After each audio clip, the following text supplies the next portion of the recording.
un podcast Stone. Dans cet épisode, on va parler alimentation au service de la performance des traileuses avec une experte. Son nom, Noushka Simic. Bienvenue dans Queen of the Mountain. Je suis Laurie Delostal et ensemble, on va écouter des voix de femmes qui vivent le trail pleinement. Des expertes, des passionnées, des athlètes, bien sûr, qui vont partager avec bienveillance, sans filtre et aussi leur expertise. On va parler ici progression, entraînement, corps, mental, cycle, mais aussi force et liberté. Et puis surtout, on va parler de confiance, celle que l'on construit à chaque foulée. Ce podcast vous est présenté par Kailas Fuga, la marque outdoor spécialiste du trail et de la montagne depuis 20 ans. Au-delà de ses équipements haut de gamme, Kailas Fuga fait bouger les lignes. 40% de femmes dans son comité de direction, plus de 60% dans ses équipes et des événements comme la série Wonder Trail qui a permis à des centaines de femmes de découvrir la course en montagne, en apportant également son soutien à des athlètes féminines venues de plus de 10 pays, de l'Espagne au Népal. Kailas Fuga inspire une nouvelle génération de traileuses à travers le monde. Pour en savoir plus, rendez-vous sur kailasfuga.com. Bonjour à toutes et à tous, bonjour Noushka. Salut Laurie, je suis très contente d'être là. Manon, c'est moi qui suis contente, on est ravis de t'accueillir pour ce 3e épisode de Queen of the Mountains pour parler alimentation des traileuses. Tu es une experte du sujet, je vais essayer de faire un peu ton CV, diététicienne du sport et formatrice en nutrition sportive. Tu accompagnes des athlètes de tout niveau et de toute discipline dans l'optimisation de leur alimentation avec les programmes Fourchette Basket. Tu partages tes conseils sur les réseaux sociaux, notamment sur ton compte Instagram avec Noushka Diet. Tu es aussi une athlète. Tu pratiques l'ultra trail après avoir passé près de 10 ans sur les bassins d'aviron, puis expérimenté aussi le triathlon. Tu es aussi l'autrice du Nutri-Guide du sportif. Est-ce que j'ai oublié quelque chose ou j'ai tout bon ? J'organise des stages Nutri-Trail aussi chaque année et puis j'ai ma marque de vêtements de sport qui a 1 an aujourd'hui. Donc voilà, mais sinon on est à peu près bon sur le CV. Comment Merci. tu as envie de définir ton rôle ? Mon rôle en tant que diète du sport, c'est vrai qu'à la base, quand je me suis lancée sur les réseaux, c'était un peu pour passer le temps pendant le Covid. Tu vois, je pense que comme beaucoup, on s'est lancé à ce moment-là. Et puis en fait, au fur et à mesure que ça a pris, je me suis rendu compte qu'il y avait une vraie demande dans la nutrition du sportif, qu'au final, les sportifs n'étaient pas forcément tous bien pris en charge. Je pense qu'aujourd'hui, il y a plein de diététiciens, mais il n'y a pas forcément beaucoup de diététiciens du sport. Alors je trouve que ça change de plus en plus et on en voit de plus en plus. Mais quand j'ai commencé il y a 5-6 ans, c'était pas forcément le cas. Et du coup, je me suis dit, ok, tu prends des followers sur Instagram, essaye de faire en sorte que cette audience que tu as là et cette voix que tu portes, elle serve et elle soit utile. Et c'est comme ça que j'ai commencé en me disant, ok, essaye de faire en sorte que les sportifs trouvent leur compte et puis puissent progresser dans leur pratique. Tu en parlais, est-ce qu'on peut rappeler déjà l'importance de l'alimentation en trail et en ultra trail ? On n'est pas sur les mêmes schémas qu'une alimentation qu'on va qualifier de classique. Ouais, carrément. Alors, on sait la nutrition dans le sport, c'est important, mais en fait, d'autant plus dans les sports où on va passer longtemps dehors. Si je prends juste la course à pied, tu peux aller courir 5-10 km, 15 km sans manger, il va rien se passer. Mais si demain tu fais un UTMB sans manger, il va t'arriver des bricoles. J'en connais qui mangent que de gel et puis qui me disent que ça s'est bien passé, mais en fait, dans le fond, c'est pas forcément le cas. Donc oui, plus les distances se rallongent, plus forcément la nutrition a une importance. Alors déjà, pour être performant sur le moment donné, sur ta course, sans forcément parler de performance au point de performer à haut niveau, mais chacun performe à son niveau et pour atteindre ses objectifs. Et puis après, pour une question de longévité, j'aime bien rappeler que performer c'est bien, mais qu'il faut durer dans le temps. Et ça passe par la nutrition et le fait de bien s'alimenter pendant et autour de l'effort. Une question de santé aussi, Ouais. on peut dire. Est-ce que tu peux nous donner des exemples en quoi l'alimentation peut freiner la performance et altérer la santé ? Une mauvaise alimentation. Alors le point le plus important, je pense, et on aura peut-être l'occasion d'en reparler aujourd'hui, mais c'est le fait de ne pas manger assez d'énergie, assez de calories. Aujourd'hui, moi, je parle beaucoup de ça sur les réseaux sociaux et c'est dingue comme les gens ne sont pas conscients de ça.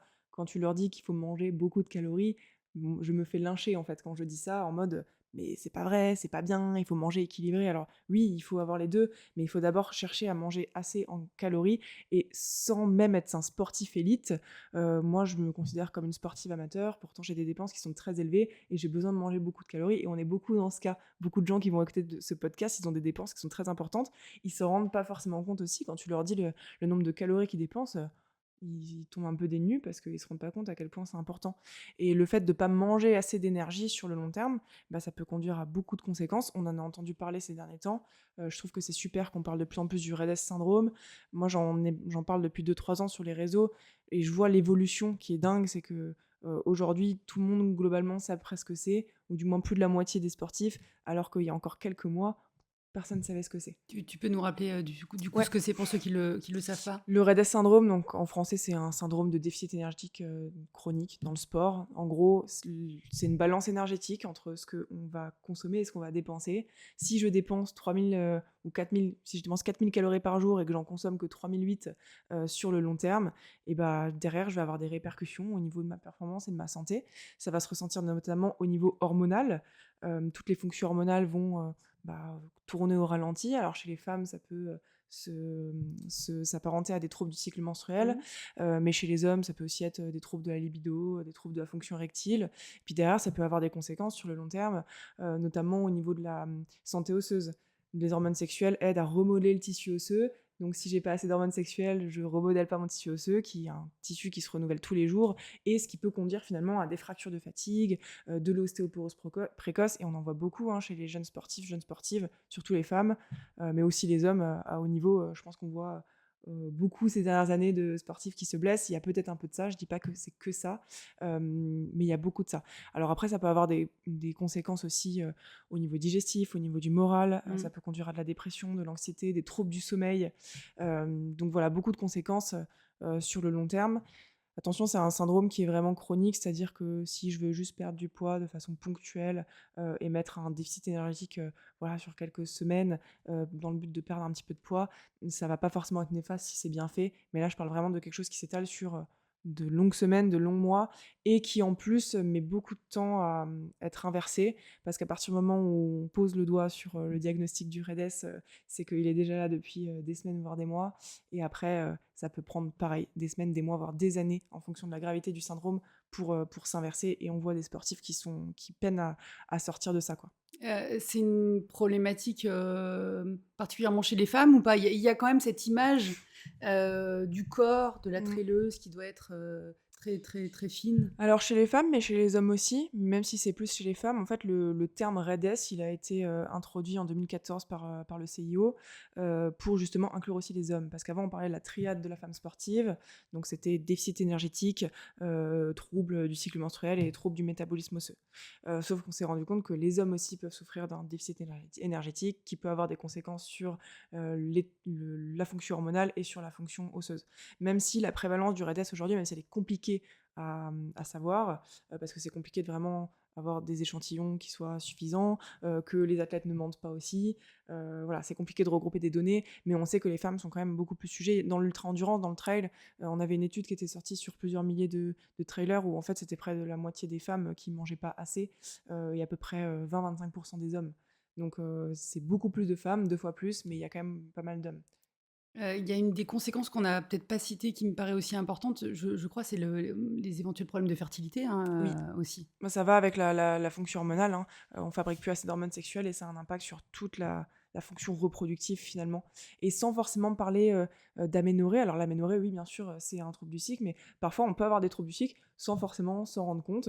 Les cycles qui sont beaucoup plus longs, le fait de ne pas ovuler, ça on peut pas forcément le voir, mais pourtant c'est déjà un trouble du cycle et qui peut être une des conséquences finalement d'un déficit énergétique qui est très fréquent dans notre sport qu'est le trail.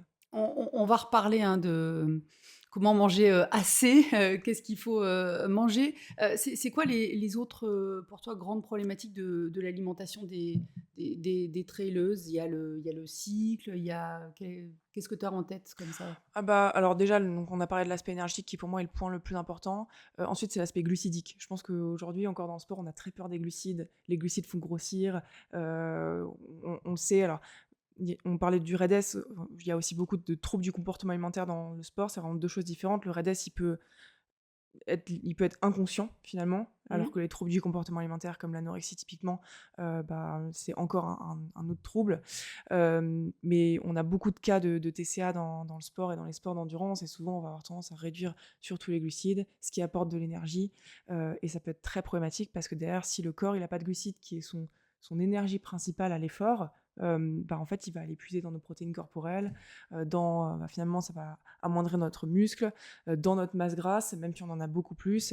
Et puis finalement, ça va conduire aux conséquences que je disais tout à l'heure avec le RED-S. Je pense qu'il y a beaucoup de femmes qui ont encore peut-être peur des glucides ou qui ne se rendent pas compte en fait, de leurs besoins qui sont si importants. Et c'est vraiment important en fait, les besoins en glucides, c'est plus de la moitié de l'alimentation d'un sportif.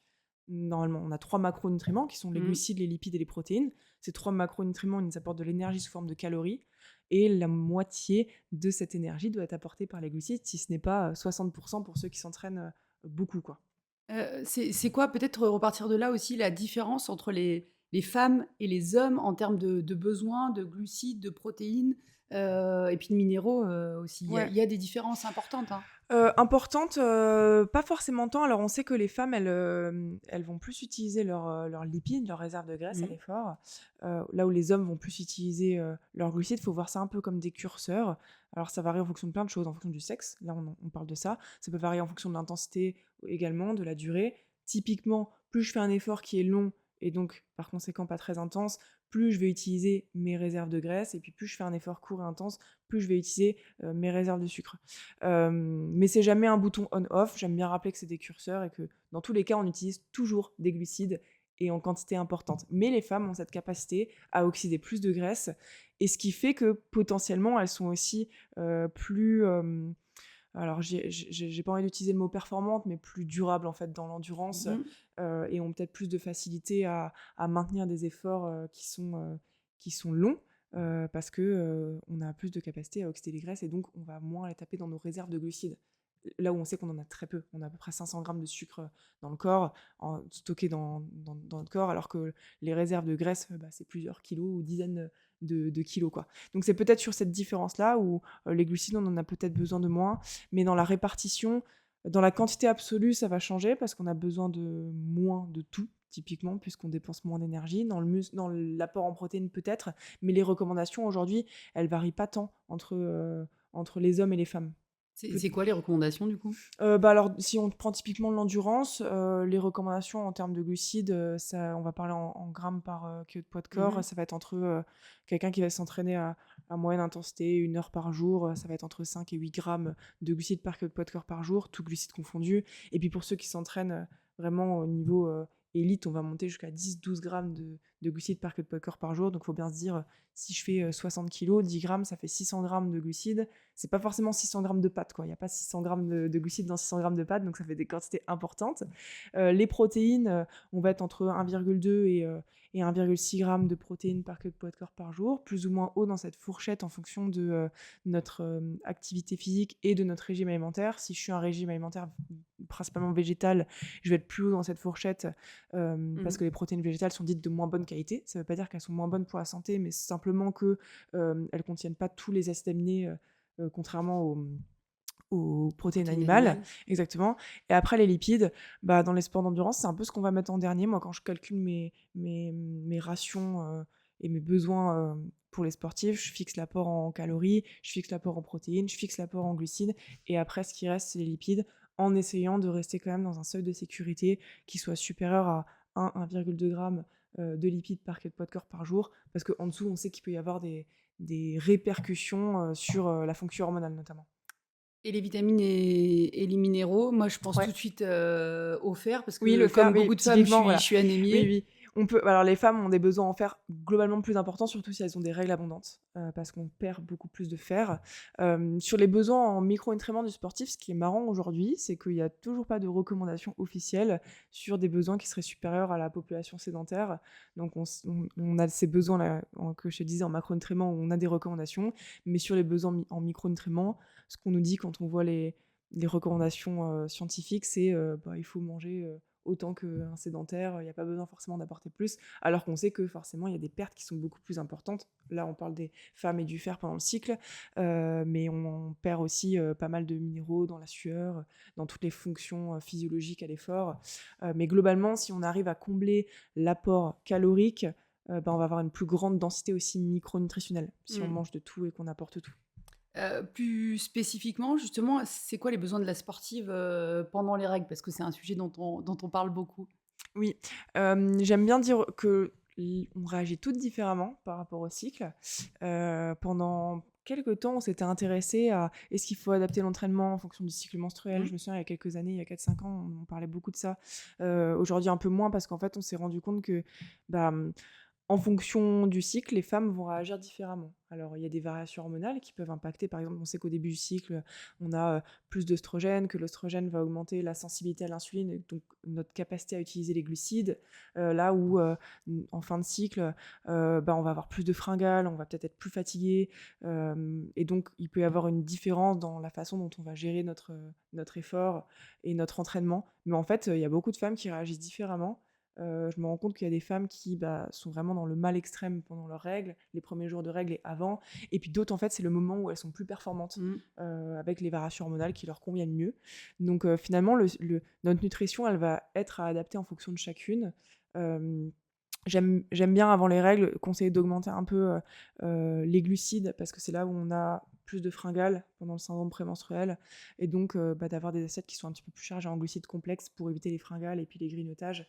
Mais après, ça va vraiment être adapté en fonction de chacun. Avant le cycle, on a souvent aussi une petite rétention d'eau, ce qui peut impacter parfois le moral. Si on se pèse, on a l'impression qu'on prend du poids. Donc voilà pour ça. Comment on doit adapter son alimentation maintenant pendant la grossesse et après? Je parle toujours, évidemment quand on est sportive. Alors, quand on est sportif, je suis pas une experte de l'alimentation pendant la grossesse, je dois te l'avouer. Maintenant, forcément, pendant la grossesse, tu as des besoins énergétiques qui sont plus importants, mais qui sont pas forcément beaucoup plus importants que ce qu'on pense. Ça passe pas du simple au double. Par contre, tu as des besoins qui augmentent à peu près partout, donc en énergie, en protéines aussi, en calcium, en vitamine D, et puis en micronutriments de façon générale pour pouvoir derrière soutenir les besoins liés à l'évolution du fœtus. Pendant la grossesse, par rapport à l'activité physique, on a souvent l'idée qu'il ne faut pas trop faire de sport, pas trop faire de course à pied, mais en fait, dans les faits, tu peux, si ça reste une activité qui est modérée. Et du coup, il faut bien soutenir les besoins énergétiques derrière si tu veux maintenir une activité physique en ayant assez d'énergie et assez de macro et de micronutriments. Et puis, tu me posais la question de la ménopause aussi, je crois. Je vais te Tu la vas- poser, Pas parce encore que c'est non, J'ai non. cru que tu m'avais posé déjà. Ah mais c'est que j'allais te la poser, parce que là, on fait un peu tous les Ouais. moments importants de la vie d'une femme, et il y a la Ouais. préménopause et la ménopause. Ouais, alors là, dans ce cas-là, c'est un peu l'inverse, les besoins énergétiques qui diminuent un petit peu, donc il faut l'adapter. Et souvent, pourquoi on prend du poids à la ménopause, c'est simplement parce qu'avec les variations hormonales, on va avoir tendance à stocker plus de gras, notamment au niveau abdominal. En fait, les hommes, de façon générale, ont tendance à plus stocker au niveau abdominal, et les femmes au niveau des jambes et des fesses. Et à la ménopause, ça s'inverse un peu, on va avoir tendance à plus stocker au niveau abdominal. Donc, c'est d'adapter l'apport énergétique. Il y a aussi le fait que, puisqu'on va fabriquer moins d'hormones sexuelles, et on va avoir plus de risques de développer des troubles osseux. On voit l'ostéoporose qui se développe plus après la ménopause. Donc, il faut maintenir les apports en calcium, en vitamine D, faire attention quand même d'avoir assez de lipides, et puis maintenir une activité physique avec des impacts. Parce que j'en ai pas parlé, mais ce qui va faire que le tissu osseux va se remodeler, ça va être les contraintes qu'on va lui imposer. Si je fais que de la natation et du vélo, j'aurai beaucoup plus de chances de risque plutôt, d'avoir de troubles osseux, que si je fais de la musculation et de la course à pied. En fait, contrairement à ce que C'est un peu contre-intuitif. Ouais. Contrairement à ce qu'on peut penser, la course à pied est très protectrice vis-à-vis des os, en fait. Donc, je pense que c'est bien, quand on avance dans l'âge, de pas faire que des activités douces. Souvent, on a envie de faire de la natation, du yoga, du pilates, du vélo, mais de garder en fait de la musculation ou du renforcement musculaire. Et si c'est pas de la course à pied, peut-être de la marche ou d'autres activités qui mettent le muscle et puis l'os en contrainte. Le muscle aussi, je dis le muscle parce que pareil, le muscle, pour pas perdre en masse musculaire, il faut qu'il y ait une stimulation mécanique, il faut qu'il soit stimulé. Il suffit pas juste de manger des protéines et de l'énergie, il faut derrière qu'on le travaille pour pas perdre en masse musculaire. Comment on s'adapte dans ces moments de vie comme ça? Il faut aller, je sais pas, faire des prises de sang, discuter avec des gens comme toi pour adapter son alimentation dans ces moments de transition? Je pense que c'est bien de se faire accompagner si on en ressent le besoin. Alors, il y a certaines personnes qui, toute leur vie, n'auront jamais de problème avec leur alimentation, leur poids, leur énergie, leur pratique sportive. Mais je pense que c'est bien, pas forcément d'avoir un suivi tout le temps, tous les mois, toute notre vie, mais peut-être ponctuellement, quand on en ressent le besoin en fonction des différentes problématiques, se faire accompagner. Parce qu'aujourd'hui, les réseaux sociaux, c'est cool, il y a plein d'infos et je suis contente de partager sur les réseaux moi-même, mais il y a un peu surtout tout et n'importe quoi. Donc je pense que pour les personnes qui s'y connaissent pas trop, c'est très difficile aujourd'hui de se retrouver sur les réseaux sociaux et de savoir vraiment ce qui est bien pour soi.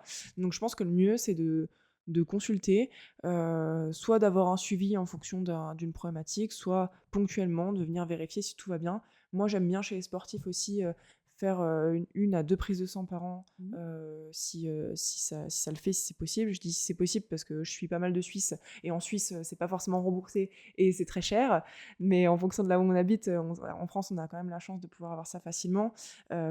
Voilà, pour pouvoir voir. Alors, j'aime bien faire ça en début de saison, et puis quand on arrive vraiment dans le gros de l'entraînement, pour être sûr que tout va bien et pouvoir réajuster. Typiquement, une carence en fer, on sait qu'elle met du temps à s'installer, et une fois qu'elle est là, ça met beaucoup de temps à se remettre et à ce qu'on revienne à des niveaux de performance qui soient bien, quoi. On a parlé glucides, protéines, minéraux, vitamines. Maintenant, je voudrais qu'on parle plus précisément des aliments, hein, pour toutes, quels aliments, selon toi, il faut privilégier avant, pendant et après l'entraînement? Alors, je pense pas qu'il y a d'aliments qui soient, comment dire? Dangereux, néfastes, ou qu'il y ait d'autres aliments qui soient peut-être mieux. Je pense que là, c'est un peu un équilibre, et pareil, tu vois, je te parlais au début du fait qu'il faut qu'on mange assez de calories. Bah, quand on dépense beaucoup d'énergie, parfois, manger équilibré, ça peut passer par intégrer des aliments qui sont peut-être moins connotés sains, parce que c'est ce qui apporte de l'énergie, et parce qu'en mangeant le plus équilibré possible, ça peut être parfois difficile de couvrir les apports, en énergie. Maintenant, avant l'effort, si on fait avant, pendant, après, avant l'effort, ce qu'il faut, c'est d'avoir des glucides. Si on est loin de l'effort, c'est plutôt des glucides complexes. Donc ça peut être des pâtes, du riz, des pommes de terre, du quinoa, ce genre de choses. Et puis plus on se rapproche du début de l'entraînement ou de l'effort, plus on va privilégier des glucides qui sont digestes, et donc peut-être qui ont un index glycémique un petit peu plus élevé, qui vont être digérés plus rapidement. Je dis pas qu'il faut consommer un gel 1 heure avant de partir faire son échauffement pour sa compétition, mais par exemple, si tu es vraiment dans le quart d'heure avant de partir, c'est plus intéressant d'avoir quelque chose où il n'y a pas trop de fibres alimentaires, où c'est digéré très rapidement, pour pas avoir de troubles digestifs quand tu vas commencer ton effort. Donc avant, c'est surtout les glucides. Après, de façon globale dans l'alimentation, sur ton repas d'avant, tu auras aussi des protéines, tu auras aussi des lipides. Faut essayer de limiter un petit peu les matières grasses qui sont pas trop digestes, comme le beurre, la crème, voilà, ou les aliments très gras comme la viande grasse, qui vont être beaucoup de temps à être digérés. Et puis limiter aussi les fibres alimentaires. Les fruits, les légumes, avant l'entraînement, on essaye d'éviter, pour justement pas venir alourdir le système digestif pendant l'entraînement. Voilà, pendant l'effort, le but, ça va être d'apporter principalement des glucides et puis assez de liquide. En fonction de la durée de l'effort, Oui. ça va varier. À partir de combien de temps Ouais. il faut s'alimenter pendant l'entraînement? Alors globalement, les recommandations, c'est à partir d'1 heure et demie. Maintenant, si tu vas courir 1 heure, mais que le matin, tu as fait 2 heures de vélo, tu auras peut-être intérêt à manger pendant ton heure de course à pied. Mais ça va être d'apporter des glucides principalement rapides, pour être assimilés très rapidement et puis utilisés directement. Et puis si l'effort il est très long, dans le cas de l'ultra trail typiquement, ça peut être d'intégrer un petit peu plus de protéines pour venir déjà préparer la récupération, parce qu'on le voit dans les études, les protéines ne sont pas forcément tout de suite intéressantes pour la performance pendant un ultra, mais par contre ça va aider à réduire les courbatures derrière et à refaire plus facilement le muscle, en fait. Voilà, et puis je pense que sur du long, il y a aussi l'aspect plaisir. Là, on le verra à l'UTMB cette semaine. Je pense que sur le tour du Mont Blanc, on va avoir des gens manger du saucisson, du fromage, et c'est ok, quoi. En fait, le but sur du long, je dis toujours que c'est de réussir à s'alimenter le plus longtemps possible, parce qu'entre quelqu'un qui mange et quelqu'un qui ne mange pas, celui qui mange, il sera forcément avantagé, quoi. Alors j'ai plein de questions qui me viennent en tête. Vas-y. Mais ce que j'entends beaucoup, c'est que ça a énormément évolué, hein, la nutrition sur les ultralongs, et notamment chez les élites. Ça mange quoi aujourd'hui, pendant un UTMB, par exemple, un coureur élite? Je sais bien qu'ils ne mangent pas tous la même chose, mais qu'on se rende compte Ouais. un petit peu en termes de quantité. Pour échanger fréquemment, moi, avec des coureurs élites, je peux te dire, hein, c'est en moyenne, allez, en moyenne 80 grammes de glucides par heure, 90 grammes, certains moins, certains plus, et principalement sous forme liquide ou semi-liquide. Donc ça va être des boissons énergétiques et des gels. Principalement, ça va être ça. Et quand tu leur demandes un petit peu s'ils ont des aliments plaisir ou quoi, ça va être du jambon par-ci par-là. Il y en a qui vont me dire des sushis. Pendant la course? Ouais, pendant la course, ouais. Ouais. Mais sinon, ça va principalement être voilà, une alimentation glucidique, parfois un petit peu plus de protéines, mais pas trop, parce qu'on sait que les protéines en excès, elles peuvent aussi alourdir le système digestif et c'est plus difficile à digérer par rapport à des glucides. Mais ça va être ça, une alimentation glucidique. Et puis principalement par la boisson et les gels, en fait. Moi, je connais aussi le milieu du cyclisme où on voit que, Ouais. par exemple, les On coureurs monte du Tour de très, France. très haut en glucides. Ouais, voilà. C'est une espèce de mode ces dernières années Mm. d'aller au plus loin possible en absorption de glucides. Bah, je sais pas si c'est une mode, mais je pense que ça suit plutôt les recommandations scientifiques en termes de performance, où on sait aujourd'hui que plus tu consommes de glucides, plus forcément c'est un avantage. Après, le problème, c'est que par rapport au cyclisme et le trail, en trail, tu as les impacts, et donc c'est pas forcément reproductible de pouvoir consommer 150 grammes de glucides sur une vingtaine d'heures, là où en cyclisme, déjà les étapes, elles durent pas 20 heures, et puis tu es sur un sport porté, où en fait c'est beaucoup plus facile de digérer. Donc oui, on voit de plus en plus l'alimentation hyper glucidique à l'effort, mais en fait ça date pas d'hier. Moi, c'est vrai que sur les réseaux, quand j'en parle, je me fais assassiner de parler de ça, de parler du fait qu'il faut consommer des glucides à l'effort. On me dit que on me dit que c'est pas bien, mais en fait si, ça suit juste les recommandations qui ont aujourd'hui 20 ou 30 ans, quoi. Ça fait 20 ans qu'on sait qu'il faut consommer 90 grammes de glucides par heure, et que les cyclistes le font. Et plus aujourd'hui, parce qu'on a compris qu'on pouvait monter peut-être même un petit peu plus. Maintenant, quel est le rapport bénéfice-risque à l'effort? Hier, je parlais justement avec Mathieu Blanchard, qui est passé dans mon podcast. Il me disait, moi, à l'entraînement, ça m'arrive de consommer 150 grammes, 200 grammes de glucides par heure, mais à l'effort, sur une compétition, je le fais pas parce que j'ai peur que ça impacte mon terrain digestif, et je veux pas foirer une course et prendre le risque de foirer une course parce que j'ai consommé beaucoup de glucides. Donc je pense qu'il faut apprendre aussi à se connaître. Certains aussi sont très performants avec 70-80 grammes de glucides. Et là, je parle à haut niveau, attention. À haut niveau, à 70-80 grammes de glucides. Et puis s'ils montent à 100, ils ne voient pas de nette différence. Je pense que pour le sportif amateur, il ne faut pas forcément chercher à recopier. On est sur une intensité qui est quand même relativement plus basse. On est sur une capacité digestive qui est peut-être un petit peu plus... Enfin, on a plus de mal quand on est pas élite à absorber les nutriments, parce qu'en fait, l'absorption intestinale et l'utilisation digestive des glucides, etc., elle augmente avec l'entraînement. Un peu comme avec l'entraînement, on va fabriquer plus de mitochondries, là c'est pareil, on va fabriquer plus de transporteurs de glucides. Donc je pense pas qu'il faut forcément reproduire. Si déjà, sur un ultra-trail, tout le monde arrivait à consommer 40 ou 50 grammes de glucides par heure, je trouve que ce serait déjà beau, quoi. Pour continuer à parler de cyclisme, on voit beaucoup les cyclistes du Tour de France, notamment, manger des aliments juste après les courses qui semblent interdits à beaucoup. On les voit beaucoup manger de bonbons, notamment. Ouais. Est-ce que tu peux nous parler de ça? Parce qu'il y a beaucoup de gens, je vois sur les réseaux sociaux, qui disent: «Mais qu'est-ce qu'ils mangent? C'est n'importe Ouais. quoi». Mais c'est bien je pense déjà de rappeler que l'alimentation du sportif, et en plus du sportif de haut niveau, elle est très différente de l'alimentation du bien portant. Moi, dans mon métier de diététicienne du sport, j'estime que c'est un métier totalement différent du métier de diététicienne, au même titre que quelqu'un qui va s'occuper des enfants, des personnes âgées ou quoi dans leur nutrition. C'est vraiment 2 métiers différents. Je ne saurais pas faire. M'occuper des enfants, aujourd'hui, moi, je ne sais pas faire. Donc, c'est bien de rappeler qu'en fait, puisque c'est des disciplines qui sont différentes, ça veut dire que finalement, l'alimentation est très différente. Donc, on ne peut pas calquer ce qui est bien dans le contexte de quelqu'un qui va faire soit pas de sport, soit une activité qui est très modérée, l'alimentation du sportif qui, lui, va faire énormément de sport. C'est vraiment 2 choses différentes. Et des aliments qui sont pas forcément bien intégrés dans l'alimentation de quelqu'un qui va pas faire de sport seront peut-être positives, et seront sûrement positives, en fait, à intégrer dans l'alimentation de quelqu'un qui fait du sport. Donc les bonbons, oui, ça choque beaucoup, mais en fait, c'est quoi? C'est du sucre qui est assimilé très rapidement. On sait aujourd'hui qu'après l'effort, pour resynthétiser nos réserves de glycogène, donc de sucre qu'on a dans les muscles, il faut apporter des glucides très rapidement. Et donc, c'est pour ça qu'ils consomment des bonbons, en fait, à l'effort et puis après.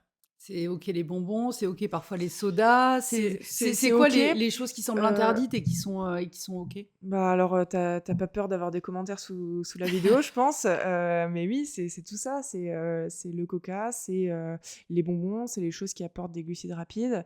Heu, Aujourd'hui, peut-être le seul truc qui est à risque par rapport à ça, et j'en parle avec pas mal d'athlètes, c'est l'impact sur les dents.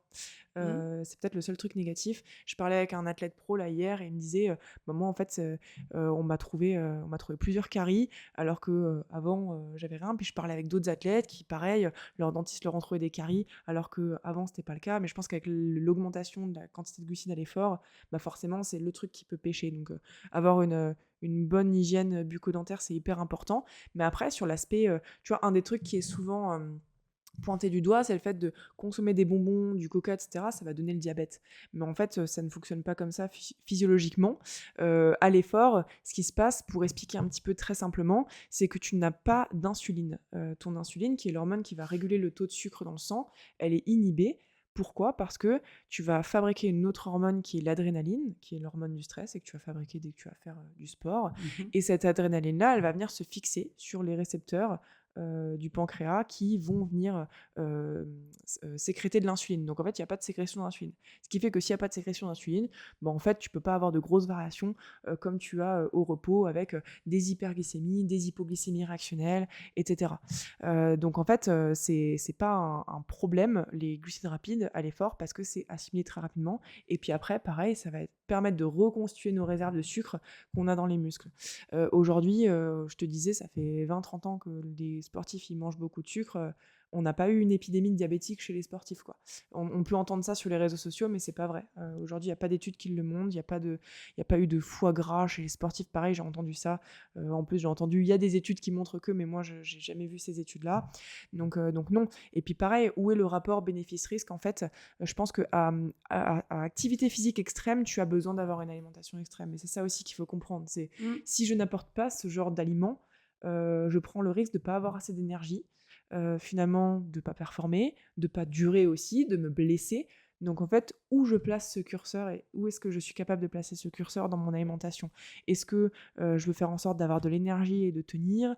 Ou est-ce que je vise une pratique finalement modérée et loisir? Et c'est tout à fait entendable et on n'a pas tous les mêmes objectifs. Et dans ce cas, bah, je suis pas obligée de consommer ces aliments et ils peuvent ne pas faire partie de mon alimentation et je peux avoir une alimentation qui est, bah, plus facilement variée, équilibrée, avec plus de fibres, et cetera. Donc c'est toujours une question de contexte, je pense. Est-ce que tu peux nous quantifier la dépense d'énergie? Je pense que c'est important, parce que tu le disais tout à l'heure, on ne se rend pas forcément compte Mmh. de l'énergie qu'on dépense. Sur un long et un ultra long, combien Ouais, d'énergie on dépense? bah, tu vois, là, j'ai fait un 140 bornes, là, il y a quelques semaines, ça m'a pris, 35 heures, et j'ai dépensé, presque 18 000 calories Waouh! sur l'épreuve. Globalement, tu dépenses entre 600 et 1000 calories par heure d'effort. En trail, c'est plus difficile d'avoir une estimation. Sur le plat, c'est assez facile. En trail, avec le dénivelé, la variation de terrain, ça augmente le coût énergétique. On sait que ça l'augmente d'à peu près 20 à 40%, ce qui est quand même beaucoup.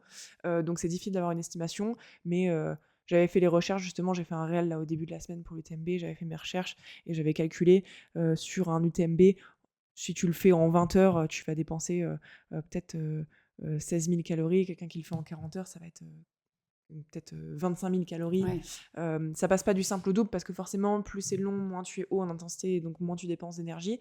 Mais ça fait quand même beaucoup de calories et en plus, pendant l'effort, tu pourras compenser que 30 de ce que tu vas consommer, de ce que tu vas dépenser, pardon. Donc tu vas devoir compenser les jours après et donc manger les jours après pour venir combler ça. Ça veut dire que si tu dépenses 18 000 calories, par exemple, tu vas pas en assimiler 18 000 pendant la course? Non, C'est tu peux ça, pas en hein? consommer 18 000. Ouais. En fait, si tu dépenses, allez, 800 calories par heure, tu vas pas pouvoir consommer 800 Ouais. calories par heure. Tu vas en consommer 200 à 400 à peu près, bah, parce qu'en fait, on est limité au niveau digestif, tout simplement. On peut pas en assimiler plus, et donc derrière, va falloir bien compenser.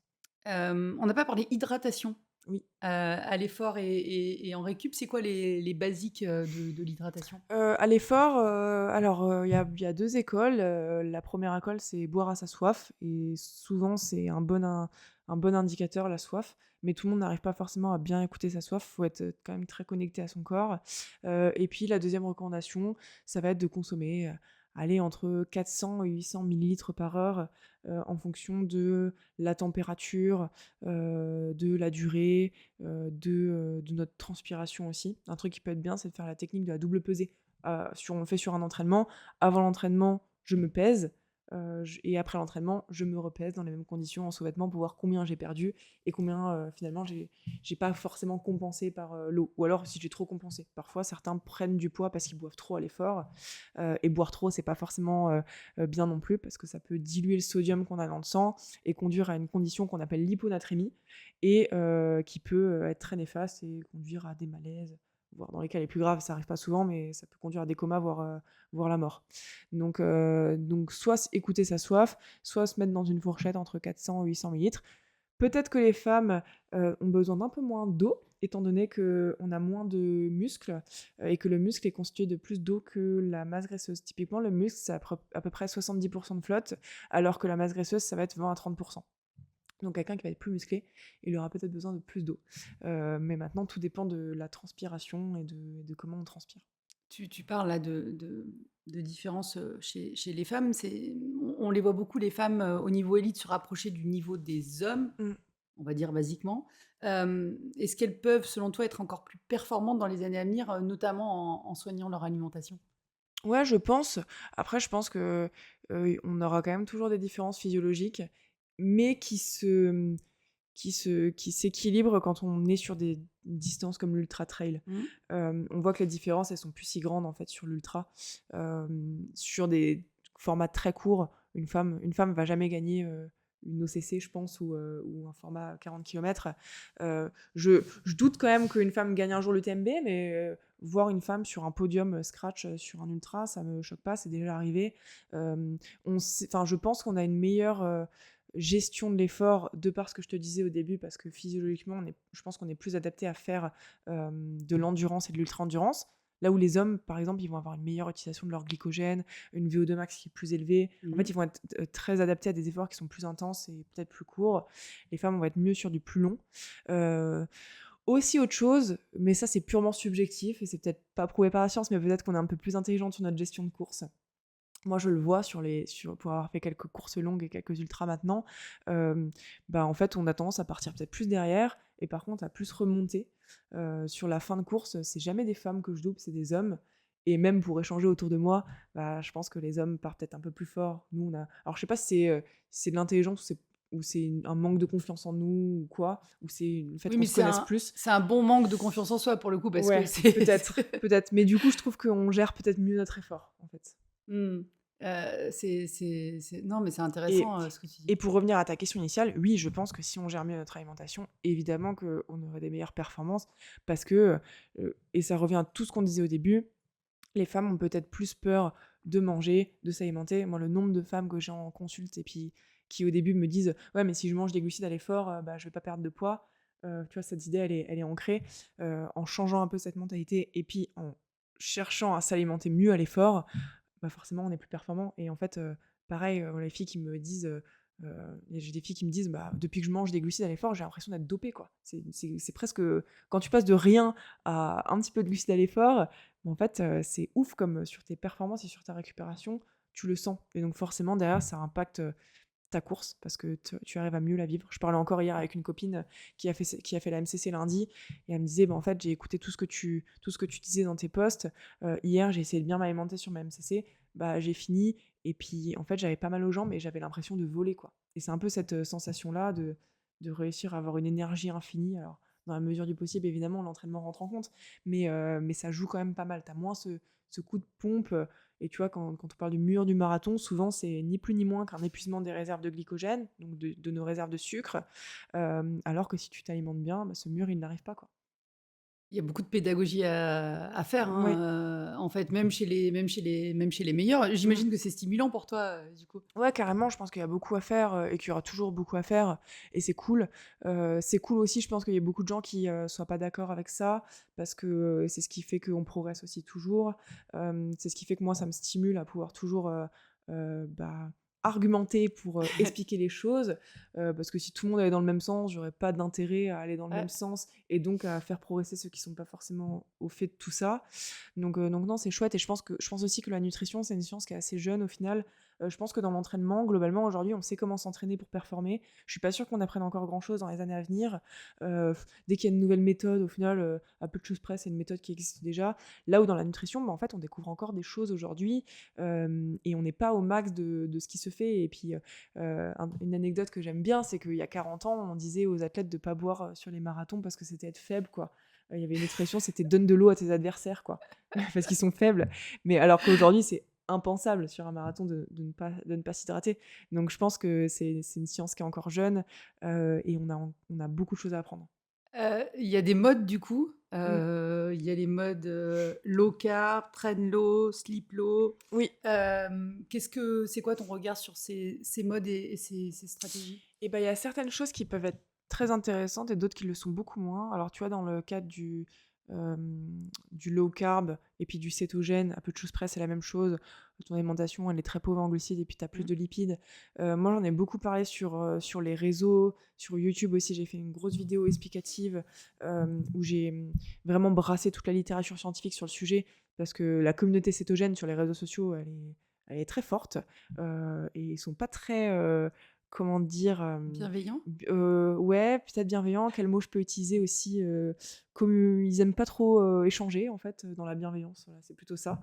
Ils sont plutôt assez agressifs quand tu vas leur dire que c'est pas forcément prouvé sur le plan scientifique au niveau des performances. Le cétogène. On a eu une grosse vague à un moment donné d'athlètes qui consommaient cétogène. Et en fait, c'est logique de se dire que l'alimentation cétogène, elle est bien pour l'endurance. Pourquoi ? Parce que si j'arrive à utiliser plus de graisse, c'est ce que je disais au début avec les femmes, et bah, je vais être plus performant. Dans la logique, en fait, dans les faits, pardon, un régime cétogène, oui, ça va augmenter l'utilisation de tes lipides, mais dans les faits, sur les différents protocoles qui sont menés, ça se reflète pas toujours par une augmentation des performances, en fait. Donc, c'est vraiment deux choses différentes. Et puis l'adhésion aussi. Les résultats, ils sont hyper hétérogènes dans les études parce qu'il y a certaines personnes qui sont très bons répondeurs parce que c'est une question génétique aussi, et d'autres qui sont pas du tout adaptables à ce genre de régime et qui du coup vont avoir des gros coups de pompe, etc. Faut pas oublier non plus que le régime cétogène, c'est un régime qui est hyper contraignant à maintenir. En fait, il suffit pas d'aller bouffer des compotes à l'huile pendant ta course, pour faire simple, parce que je dis ça parce qu'il y a des marques aujourd'hui qui vendent des produits lipidiques et qui te disent si tu consommes ça, tu vas utiliser des glucides et tu vas pas utiliser des lipides. C'est pas aussi simple que ça en fait. C'est une adaptation qui dure plusieurs semaines et il faut finalement ne jamais consommer de glucides pour ne pas péter ces adaptations. Donc d'un point de vue social, je trouve que c'est hyper contraignant. C'est-à-dire que tu vas pas aller manger une pizza avec tes copains, tu refuses des repas, tu ramènes ton tube et c'est hyper chiant, quoi. Et aujourd'hui, les athlètes de haut niveau, il y en a très peu qui le font. Je pense qu'il y a une raison. Je pense que quand on regarde ce que font les meilleurs, c'est un bon reflet de ce qu'il faut pas faire. Alors bien sûr, il y a toujours certains athlètes élites qui suivent ce régime et c'est ce qu'aiment bien me rappeler les gens qui défendent ce régime, mais en fait, c'est pas parce qu'il y a un ou deux cas isolés que c'est forcément tout le monde. Donc voilà, pour le régime cétogène, si ça intéresse les gens, je les invite à aller voir ma chaîne YouTube. J'ai vraiment fait une grosse vidéo là-dessus. D'ailleurs, la Société internationale de nutrition sportive, elle a sorti un rapport en fin d'année 2024 pour justement dire qu'aujourd'hui, le régime cétogène n'était pas quelque chose qui était conseillé pour les performances sportives et qu'il ne fallait pas le pratiquer. Le seul truc qui peut être avantageux, c'est potentiellement sur la composition corporelle, où on sait qu'on a une réduction de la masse grasse, mais qu'on a aussi une réduction de la masse musculaire, tout simplement parce qu'en fait, on va descendre tous les apports quand on a un régime cétogène, et on va consommer moins de calories. Voilà, après sur les stratégies genre sleep low, c'est encore autre chose. Tu peux juste expliquer en quelques mots ce que c'est? Sleep low, donc en gros, c'est dormir bas, dormir avec un glycogène qui est bas. En gros, le principe, c'est je vais faire une séance qui est très intensive l'après-midi ou le soir. Je vais pas consommer de glucides sur le repas du soir. Je vais dormir et le lendemain, je vais refaire un entraînement à jeun. Ça, en fait, c'est assez efficace pour toutes les adaptations physiologiques et pour le fait d'habituer le corps à mieux utiliser les graisses et pour être plus économe, typiquement. Donc ça, c'est efficace. C'est bien plus efficace qu'un entraînement juste à jeun. Tu vois, le fait d'aller courir à jeun, on consomme un repas normal la veille. Parce que si je m'entraîne à jeun, en fait, je ne vide pas mon glycogène.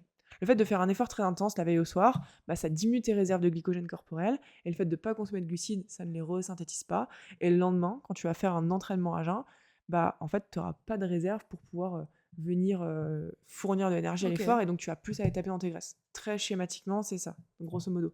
Là où un entraînement à jeun, en fait, ton glycogène, il est toujours là si tu vas t'entraîner à jeun, donc ton corps, il va l'épuiser dedans, et ça change pas grand-chose, en fait. Donc c'est assez efficace, ce genre de pratique. Maintenant, pareil, il y a toujours un truc, un rapport bénéfice-risque.